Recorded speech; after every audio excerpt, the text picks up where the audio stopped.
na hatujapata taarifa mbaya za magonjwa, taarifa mbaya za misiba, hatujazika kwenye nyumba yetu, hatujaumwa na kulaza kwenye vitanda.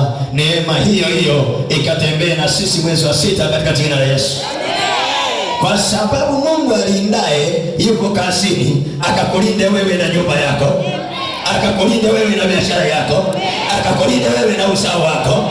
Neema isilie ikawe juu yako, ukakimbia kwenye spidi kila eneo, usionewe tena. Mwezi wa 6 ukainuke, mwezi wa 6 ukaendelee, mwezi wa 6 ukachanue. Natamka neema ya kuchanua, natamka neema ya kuinuka, natamka neema ya viwango, natamka neema ya connection, natamka neema ya kasi, natamka neema ya kuinuka tena. Mwezi wa 6 utakuwa ni mwezi wa kuinuka tena kwako. Mwezi wa 6 utakuwa ni mwezi wa kuinuka tena kwako. Mwezi wa 6 utakuwa ni mwezi wa kutenda makuu. Ungekuwa unapokea, ungeinua mikono yako kama mtu mwenye imani unayepokea. Pokea neema ya kuinuka kwako. Ninasema nasiachilia baraka kutoka kwa madhabahu. Pokea neema ya kuinuka kwako. Nenda kainuke kiuchumi, nenda kainuke kwenye ndoa, nenda kainuke kihuduma, nenda kapate fedha, nenda kapate upendeleo.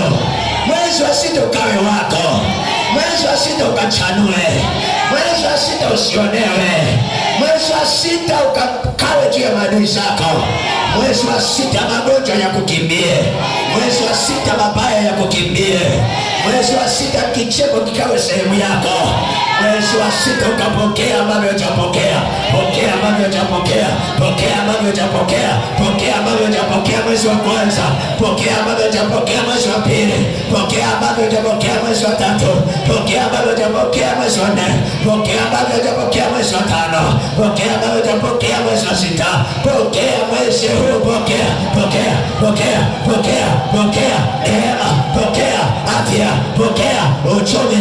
Watu sahi, viwango vya neno vikawe juu yako, viwango vya maombi vikawe juu yako, viwango vya kila eneo, kila eneo. Ukatawale Dar es Salaam, ukatawale kila eneo, ukatawale. Utakachokiweka kwa mikono yako kiongezeke. Neema ya urejesho ikawe juu yako.